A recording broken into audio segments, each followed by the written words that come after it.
오늘 화제가 된 인물은 단연 더불어민주당 송영길 대표였습니다.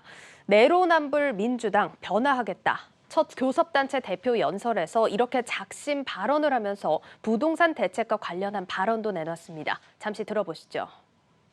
세금을 올려도 집값이 잘 잡히지가 않습니다. 정부와 민주당은 추가 부재를 발굴하여 공급 폭탄에 가까운 과감한 공급 정책을 지속적으로 추진하겠습니다. 그러니까 이 종부세 과세를 통해 집값을 잡으려던 지금까지와는 반대되는 행보로 보이네요. 이 종부세를 상위 2%에게만 부과하는 이런 방안을 좀 관철시키겠다는 걸로 보이고, 그리고 공급 폭탄에 가까운 공급을 추진하겠다. 이 여당이 추진하고 있는 이 누구나 집 프로젝트를 강조한 발언 같습니다. 집값의 10%만 내고 살다가 나중에 이제 분양을 받는 그런 게 이제 누구나 집 프로젝트인데, 그런데 이 누구나 집 프로젝트 현실성 논란이 제기되고 있지 않습니까? 이게 뭐 사업자가 참여할 만큼 수익성이 보장되느냐 이런 지적이 있었잖아요. 그렇습니다. 송영길 대표는 여기에 대해서도 발언을 내놨는데 함께 살펴보시죠. 누구나 집은 임대료나 분양 차익에 전적으로 의존하던 기존 임대 사업과는 근본적으로 다릅니다.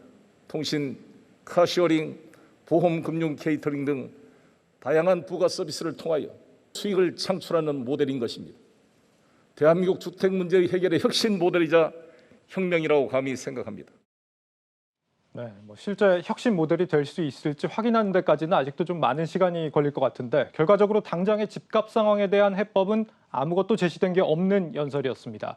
이거 외에도 이 주요 경제 현안들에 대한 언급들이 더 있었죠? 어떤 게 있었습니까? 여러 가지들이 있었는데 한번 정리를 해보도록 하겠습니다. 네. 자, 송 대표는 청년 문제 해결을 위해서 특임 장관을 신설하자고 제안을 했고요. 반도체 특별법을 제정해서 관련 산업을 지원하겠다고 했습니다. 특히 이 법을 만들 때 반도체 대기업을 지원하는 조건으로 1, 2차 벤더와 중소기업들까지 상생할 수 있게 하겠다라고 강조를 했습니다.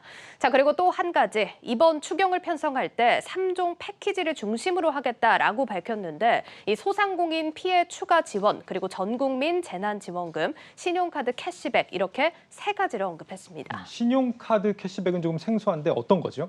그러니까 카드를 많이 썼을 때 일정 부분을 포인트로 돌려주는 일종의 소비 장려책으로 생각을 하시면 되겠습니다.